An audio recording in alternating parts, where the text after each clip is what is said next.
Did you watch the Eddie Murphy documentary? I saw it was amazing. Yeah. Yes, I did. Yeah. Especially they didn't mention me.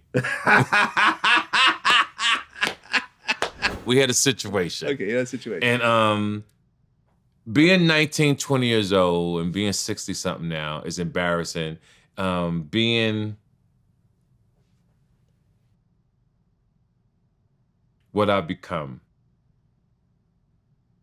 And looking back at that young man who didn't really mean any harm. He just did a stupid thing. And to see Mr. Murphy do his thing, and I'm happy for him. Just a great interview, but I knew all this stuff already. Yeah, I will say, as a documentarian, the big problem I had with that documentary was that you could really tell a difference in a documentary that was done by the person as opposed to a third party. Explain.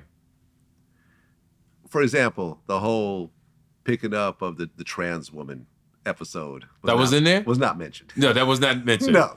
I like where you're going. He wasn't going to talk about that. Sure because it's wasn't. his documentary. His documentary. He is the, he owns it, I'm sure. Yes. He signed a deal. Yes. He gets final cut on it. Yes. He's not going to talk about. Yes. And I'm glad that you brought it up in a sense. I mean, not to hurt anybody. No. Because if it was me, when people talk about me, they bring up all my bad shit, right? But there's certain people, you pretend that motherfucker never did nothing. You know damn well what the fuck he did. Eddie's got some stories and some rumors and so forth that I think a real, filmmaker would have tackled. Absolutely. And Eddie would have been happy about it, but that's just how it goes when you're a public figure and people could do documentaries about you. I agree. That was the only disappointment. But other than that, seeing Eddie talk about himself and his history and his journey was amazing. Was amazing. Give me an example. When I was hanging with Eddie and them back in the day, we used to go to this club on Sunset Boulevard called Carlos and Charlie's.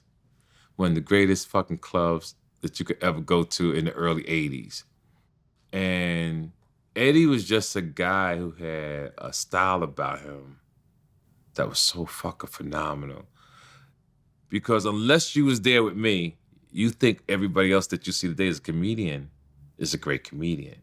Not talking about the jokes. A star is a person that when they walk in a room, they have an element about them, right? Yeah, he's a rock star. He was the first. He was a fucking comedy rock star. And I was there. Right beside him. Him or Richard Pryor? Who was the first comedy rock star? Oh, no. Eddie Murphy's a rock star. Yeah. Richard Pryor was just a comedian. Okay. All right. I would actually agree. Yeah. Yeah. And this is a fact. Yeah. Eddie Murphy was a rock star. Yeah. And hanging with him,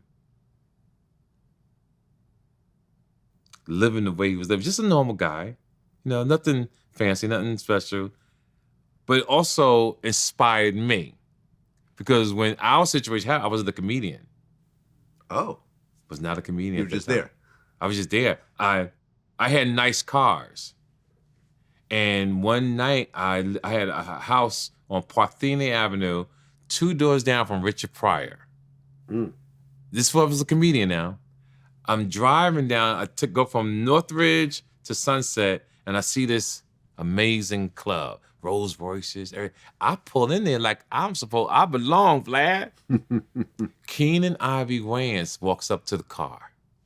I had a 66 suicide door Impala. Oh, okay. He says, yo, that's a bad motherfucking car.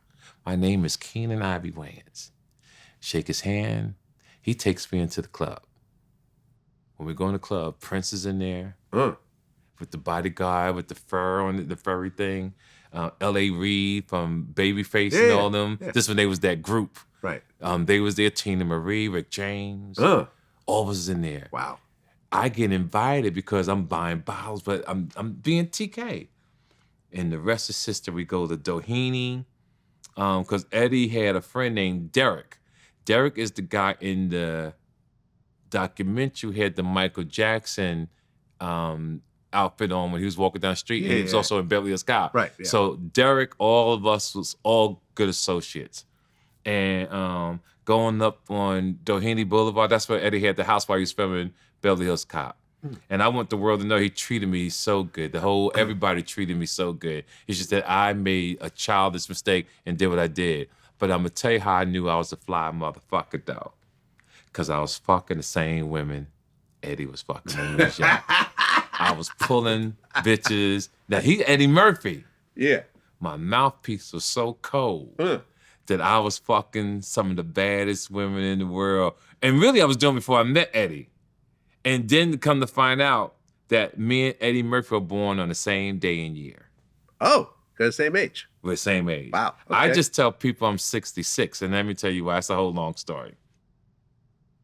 Everybody in my family died before I was 40 years old. My dad died at 35. My oldest brother died at 35. My youngest brother died at 42. And my mom died at 58.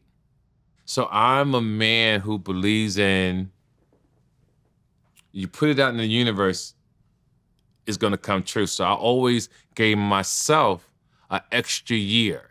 So if I was 61, I was saying I was 62.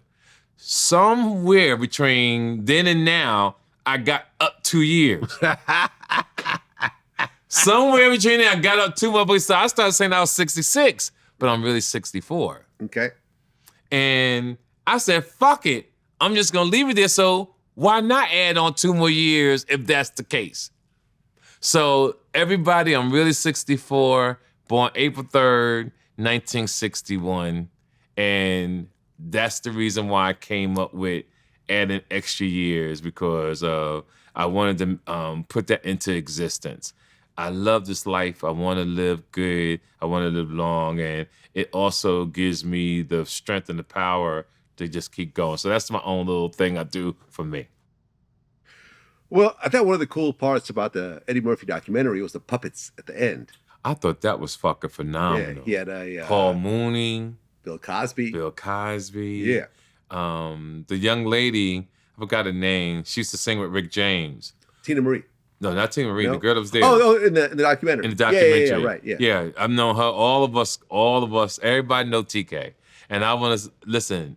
Everybody. I hope that when people who know me from way back then see what I've accomplished and go, bravo, TK.